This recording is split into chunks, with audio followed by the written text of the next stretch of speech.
Good afternoon दोस्तों, आपका हमारे चैनल ट्रिक में स्वागत है। मेरे से कई बच्चों ने इस बारे में बात की कि सर आप अपनी मेंस की नोट्स दिखा दीजिए प्लीज़, और मेंस की नोट्स आपने कैसे बनाई थी जब भी आप मेंस दिए हो तो मैंने इसलिए आज मैंने ये चीज़ें सोची हैं कि मैं अपनी मेंस की क्वालिटी की कुछ नोट्स शेयर करूँगा। और हो सकता है यदि आप इसी फॉर्मेट में अपने नोट्स जो कि अभी न्यू बच्चे हैं, जो कि पहली बार एग्ज़ाम देने जा रहे हैं, या जो बच्चे अभी तक प्रीलिम्स ही क्वालिफाइड नहीं कर पाए हैं, उन सारे बच्चों के लिए मेरे ख़्याल से ये नोट्स एक सही डायरेक्शन में उनको लाने के लिए इम्पॉर्टेंट नोट्स होगी। तो मैं सब लोगों को कहूँगा कि आप अपने नोट्स में कुछ इसी फॉर्मेट में पूरे कंटेंट रखिए, ताकि आपको जब लिखना पड़े वहाँ मीन्स तो ज़्यादा कुछ फॉर्मेटिंग का दिक्कत ना हो या ज़्यादा कुछ सोचना ना हो। तो जैसे मैं अपनी नोट्स आप लोगों को शेयर कर रहा हूँ, जैसे मैंने और इस जो ऐसी नोट्स होगी जिसमें प्री के फैक्ट भी सारे कवर हो जाएंगे और मेंस के भी फैक्ट सारे कवर हो जाएंगे, इसलिए आपको इसी फॉर्मेट में नोट्स बनानी चाहिए। देखिए जैसे मैंने यहाँ बनाया है संविधान सभा का गठन कब हुआ, उद्देश्य प्रस्ताव। आप देख सकते हैं ये कोई पढ़ाने की बात नहीं है, सिर्फ फॉर्मेटिंग दिखा रहा हूँ और सिर्फ कंटेंट के उसमें दिखा रहा हूँ। उद्देश्य प्रस्ताव पेश कब हुआ, फिर जैसे उद्देश्य प्रस्ताव की विशेषताएं, तो की पॉइंट्स में संविधान निर्माण की घोषणा, भारतीय संघ का क्षेत्र, अल्पसंख्यक, संघ की एकता, विश्व शांति।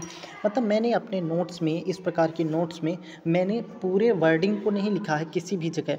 जैसे भारतीय संघ क्षेत्र का विवरण, तो विवरण होता है, ये सब चीज़ें मैंने अपनी नोट्स में नहीं लिखी, और मुझे लगता है ये भी आप अब भी अपनी नोट्स में नहीं लिखना है। और ये मेंस की कॉपी में भी ऐसी चीज़ें नहीं लिखी जाती, क्योंकि वहाँ टाइम आपके पास लिमिटेड होता है और आपके लिमिटेड टाइम में ज़्यादा से ज़्यादा चीज़ें लिखनी पड़ती हैं। तो इसी प्रकार जैसे मैंने अपनी नोट्स में संविधान की आलोचना को एक नए एक प्रकार से कहें फ्लो चार्ट से दर्शाया है, तो आप ये वाला फ्लो चार्ट भी यूज कर सकते हो, आप ये वाला भी यूज कर सकते हो। इसी तरह भारतीय संविधान की प्रकृति में संघात्मक और एकात्मक दोनों प्रकार की है, फिर संघात्मक क्यों है, एकात्मक क्यों है, तो ये सारे पॉइंट्स क्या हैं मैंने अपनी नोट्स में प्रॉपर तरीके से लिख रखे हैं। और जब भी मुझे ज़रूरत पड़ती है मैं रिवाइज़ कर लेता हूँ हफ्ते में एक बार। तो क्या होता है कि सारे फैक्ट चाहे प्रीलिम्स बेसिस हो चाहे मेंस बेसिस हो, सारी इस यहाँ से कवर हो जाते हैं। जैसे संविधान संशोधन के तरीके, आर्टिकल 368, साधारण, विशेष और विशेष बहुमत, आधे राज्यों का बहुमत, तो ये सारे क्रम से नोट्स बनाना है। आप सब लोग जो भी बिगिनर्स हैं वो देख लें एक बार, इसी प्रकार आपको नोट्स बनाना है। जैसे संविधान सभा के विकास क्रम को समझाइए, नॉर्मल आंसर्स नहीं लिख के आने हैं, इस प्रकार अपने नोट्स को अभी से सजा लेना है कि जिससे आपके माइंड में फीड रहें। अनौपचारिक मार्ग, औपचारिक मार्ग, आधिकारिक मार्ग, क्रिप्स कैबिनेट मिशन, फिर उसके अंदर मैंने सारे पॉइंट्स लिखे हैं कि देखिए आप देख सकते हैं। इसी प्रकार 1935 में आधिकारिक मार्ग, फिर संविधान सभा, क्रिप्स और कैबिनेट मिशन के तहत गठित हुआ, तो ये सारे पॉइंट्स यहाँ पर लिख दिए गए हैं। इसी प्रकार संविधान अपना व्यापक क्यों है या बृहद क्यों है, इसको लेकर क्वेश्चंस पूछे जा सकते हैं। तो इस प्रकार आप सब लोग देख सकते हैं कि कैसे ये चीज़ें मैंने लिखी हैं।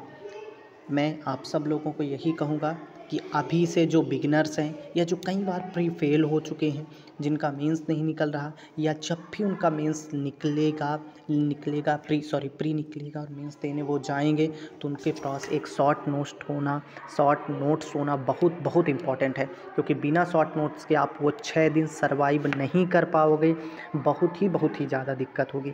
इसलिए अभी से प्रॉपर तरीके से शॉर्ट नोट्स, मैं एक तरीके से अपने एक्सपीरियंस से आपको नोट्स दिखा रहा हूँ कि ऐसे शॉर्ट नोट्स बनाई जानी चाहिए, और आप सब लोग कुछ इससे अपनी और तरीके से बेहतर बना सकते हैं, बहुत अच्छी बात है।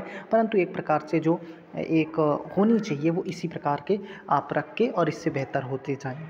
तो मैं आप सब लोगों को बोलूँगा कि अपनी तैयारी के दौरान ही अपने शॉर्ट नोट्स प्रिपेयर करते जाएं, क्योंकि बाद में टाइम नहीं मिलेगा आपको, और आप सब लोग इस प्रकार ही खुद को आप बेहतर कर सकते हैं। शॉर्ट नोट्स का बहुत बड़ा रोल होता है अपनी पूरी तैयारी में, और फिर उसके बाद आप आंसर राइटिंग प्रैक्टिस भी करते चलें अभी से, क्योंकि अभी कब मेंस है कब प्री है ये बहुत टाइम ले लेगा।